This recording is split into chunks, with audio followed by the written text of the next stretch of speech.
বন্ধুরা, আপনাদের সকলকে আমাদের চ্যানেলে স্বাগত জানিয়ে পার্শ্ব শিক্ষকদের জন্য এই মুহূর্তের অত্যন্ত বড় আপডেট। এবং আপনারা সকলেই জানেন গতকালকে শুধু একটা দিক নয়, শুধু একটা সংগঠন নয়, বিভিন্ন সংগঠনের পক্ষ থেকে পার্শ্ব শিক্ষকদের ভাতা বৃদ্ধির বিষয় নিয়ে সুখবর শুনিয়েছেন নেতারা।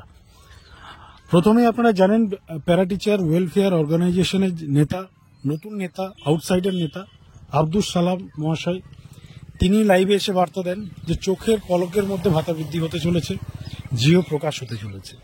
তারপরে আমরা দেখতে পাই সেলিম পাইক, তিনিও তৃণমূল সংগঠনের বি টিম সংগঠন বলতে পারেন, একটা সময় লিড করতেন, তিনিও বার্তা দিয়েছেন তার সোশ্যাল হ্যান্ডেলে এবং তিনিও বলেছেন যে আজকে পার্শ্ব শিক্ষকদের যে ফাইল, সেই ফাইলে মুখ্যমন্ত্রীর গ্রিন সিগন্যাল পড়ে গেছে। তারপর আমরা দেখতে পাই আমরা বঞ্চিত ফোরামের নেতা সঞ্জয় গুহ মহাশয়, যার নিজস্ব সংগঠনও রয়েছে এবং বর্তমানে যিনি কলকাতা হাইকোর্টে গ্রুপ ডি এবং গ্রুপ সি থেকে 1 টাকা হলেও যে বেশি বেতন দিতে হবে রাজ্যকে, এই বিষয় নিয়ে বা এই দাবিতে মামলাও করেছেন এবং সেই মামলা এখনো ফ্লোরে আছে কলকাতা হাইকোর্টে। সেই নেতা সঞ্জয় গুহ তিনিও সোশ্যাল হ্যান্ডেলে বার্তা দিয়েছেন যে বেতন বৃদ্ধি হতে চলেছে এবং আজকে মুখ্যমন্ত্রীর গ্রিন সিগন্যাল পার্শ্ব শিক্ষকদের ফাইলে অলরেডি পড়ে গেছে। এবং সবচেয়ে ইম্পর্টেন্ট বিষয় আপনাদের জানাবো, গতকালকে আরেকটা খবর সামনে আসে মেইন স্ট্রিম মিডিয়া থেকে, কোনো সাংগঠনিক নেতার বক্তব্য নেই, মেইন স্ট্রিম মিডিয়া থেকে একটা খবর আসে যে মুখ্যমন্ত্রী নবান্নের 12 তলা অর্থাৎ যেখানে অর্থ দপ্তর রয়েছে সেই অর্থ দপ্তরে মুখ্যমন্ত্রী ভিজিট করে। আর সেই বিষয়কে সামনে রেখে মোটামুটি একটা নতুন কৌতূহল, একটা আনন্দ উল্লাস পার্শ্ব শিক্ষকদের মধ্যে এবং তার সঙ্গে কনফিউশনও শুরু হয়ে যায়, গতকাল থেকে আমরা দেখতে পেয়েছি। কিন্তু বিষয় হচ্ছে, দেখুন, যেহেতু লাস্ট 20 বছর ধরে সকলে হতাশ, লাস্ট 20 বছর ধরে কিছুই হয়নি, মাঝে একবার হয়তো বেতন বৃদ্ধি করেছে মুখ্যমন্ত্রী 2018 সালে, কিন্তু সেই বেতন বৃদ্ধিটাও সাফিসিয়েন্ট ছিল না। 2018 সালে 10,000 এবং 13,000 টাকা তিনি করেন প্রাথমিক এবং উচ্চ প্রাথমিকে, কিন্তু 18 সালে যদিও 10,000 টাকার কিছু ভ্যালু ছিল, আপনারা জানেন 2020-21 করোনা আসার পর, অর্থাৎ করোনা মহামারী আসার পর জিনিসপত্রের যে দাম বেড়ে গেছে, দ্রব্যমূল্যের বাজার যেভাবে টোটাল মডিফিকেশন হয়ে যায় করোনার পর, যেভাবে জিনিসপত্রের দাম বাড়ে, তারপর এই 8-10 হাজার টাকার কোনো ভ্যালু থাকে না। আপনারা চিন্তা করুন, আজকের ডেটে সেই 10,000 13,000 টাকা দিয়ে কাজ চালাচ্ছে শিক্ষকরা। এবং কন্ট্রাকচুয়াল ডিপার্টমেন্টে যদি আমরা অন্যান্য সেক্টরের কথা বলি, মোটামুটি সিমিলার স্যালারি দিয়ে থাকে পশ্চিমবঙ্গ সরকার। কিন্তু আমরা যদি কম্পেয়ার করি আদার্স রাজ্য, পশ্চিমবাংলার প্রতিবেশী যে সকল রাজ্যগুলো রয়েছে, লাইক ঝাড়খণ্ড থেকে শুরু করে আসাম, ত্রিপুরা, এই রাজ্যগুলোতে পশ্চিমবঙ্গ থেকে অনেক স্ট্যান্ডার্ড স্যালারি দেওয়া হয় এবং যে এক্সপেকটেশন, যে আশা করা হচ্ছে বর্তমান সময়ে যে হয়তো 20,000-25,000 টাকা স্যালারি হতে পারে পার্শ্ব শিক্ষকদের, সেই স্যালারি আজ থেকে 2-4 বছর আগে থেকে অন্যান্য রাজ্যগুলো প্রোভাইড করছে।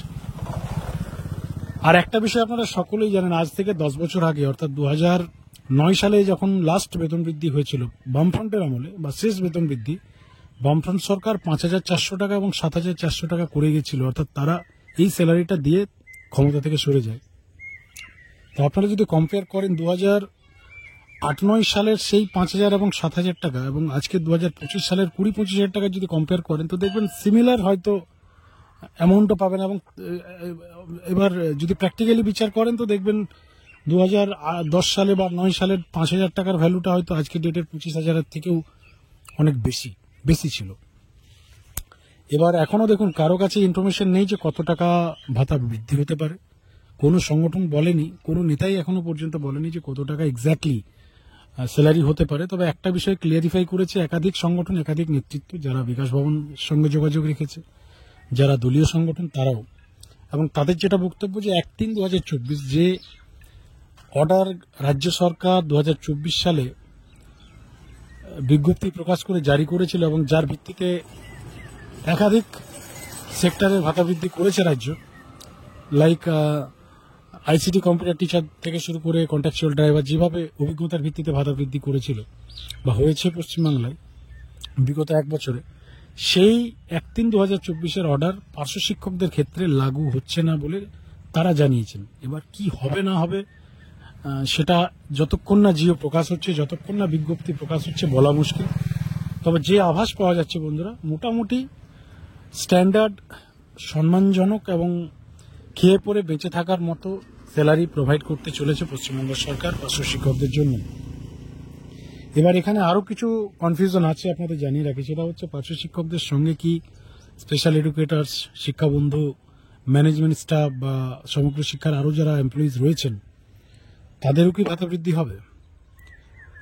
এসএসকেএমএসকে যারা রয়েছেন, যারা 60 ইয়ার চুজ করেছেন এবং যাদেরকে বলা হয়েছিল যে 60 ইয়ার যারা চুজ করবেন তাদেরকে পার্শ্ব শিক্ষকদের সমতুল্য বা ফেসিলিটিস গুলো দেওয়া হবে, তাদেরও কি সেই স্যালারি দেওয়া হবে? এই প্রশ্নগুলো রয়েছে সামনে, কিন্তু পুরো বিষয়টা এখনো পর্যন্ত ক্লিয়ারিফিকেশন হয়নি। এখনো পর্যন্ত কোনো ডিক্লেয়ার্ড হয়নি। শুধুমাত্র এই খবরটা এসছে যে ভাতা বৃদ্ধি হতে চলেছে। এবং আমাদের কাছে যা ইনপুট, আমাদের কাছে যা ইনফরমেশন, আমরা আজ থেকে প্রায় 15 দিন থেকে শুরু করে 1 মাস ধরে আপনাদের জানিয়েছি যে ফাইল ফ্লোরে আছে। ফাইলের নাম্বারও অলরেডি যারা সংগঠনের নেতৃত্ব রয়েছেন তারা রিলিজ করেছে। এসপিডি সাথে যখন আমরা বঞ্চিত ফোরামের নেতাদের বৈঠক হয় তখনও আপনারা জানেন এসপিডি সরাসরি ফাইল নাম্বার তাদেরকে প্রোভাইড করেছিল। সেই ফাইল নাম্বার আবার তারাও লাইভে এসে বক্তব্য রাখেন মিডিয়ার সামনে। আলটিমেটলি একটা চান্সেস, একটা হাওয়া, একটা অ্যাটমসফিয়ার তো ছিল এতদিন থেকে। গতকালকের পর থেকে এই বিষয়গুলোতে আরও এস্টাবলিশ হয়েছে এবং আরও কনফার্ম একটা বিষয় সামনে এসছে গতকাল। এবং যে খবরটা আপনাদের জানালাম যে মুখ্যমন্ত্রী নিজেও অর্থ দপ্তরে গতকাল ভিজিট করেছেন, আধিকারিকদের সাথে ছবি তুলেছেন, আধিকারিকদের সঙ্গে কথা বলেছেন এবং যে রিপোর্টিং আমাদের কাছে এসছে তাতে আগামী খুব কম সময়ের মধ্যে পার্শ্ব শিক্ষকদের ভাতা বৃদ্ধির বিজ্ঞপ্তি পশ্চিমবাংলায় প্রকাশ হতে চলেছে। এবং আমরা আশা করব রাজ্য সরকার খুব বেটার একটা জায়গায় পার্শ্ব শিক্ষকদের নিয়ে যাবে। আরও বেশ কিছু ফেসিলিটিস ঘোষণা হওয়ার কথা। এবং সবচেয়ে ইম্পর্টেন্ট বন্ধুরা আরেকটা বিষয় আপনাদের জানাবো, সেটা হচ্ছে কোণঠাসা হয়ে গেছে শাসক দল। শাসক দলের যে সংগঠন রমিউল ইসলামের নেতৃত্বে, তিনি অলরেডি 2 দিন আগে পোস্ট করে বলেছিলেন যে কিছুই নেই অবস্থা, এই মুহূর্তে ফাইল বঙ্গোপসাগরের তলায় রয়েছে। আমরা 2024-এর আগস্ট মাসে যে ফাইল দিয়েছিলাম সেটাই এই মুহূর্তে ফ্লোরে আছে। এখনো পর্যন্ত কিছু খবর নেই, না ভালো না খারাপ কিছুই। তিনি তার পোস্টে এই কথাটা তিনি বলেছিলেন। এবার যদি বিজ্ঞপ্তি প্রকাশ হয়ে যায় 2-4 দিনের মধ্যে, তাহলে বুঝতেই পারছেন রমিউল ইসলামের ইমেজ তো এমনিতেই ডাউন। এরপর কোন জায়গায় চলে যাবে বা সংগঠনের ভ্যালু কি থাকবে সেটাও আশা করি আপনারা বুঝতে পারছেন। তো বন্ধুরা, এই সমস্ত বিষয় নিয়ে অবশ্যই আমাদের কমেন্ট সেকশনে আপনাদের মতামত লিখে জানান এবং চ্যানেলে নতুন থাকলে অবশ্যই চ্যানেলটিকে সাবস্ক্রাইব করে পাশে থাকবেন। ধন্যবাদ।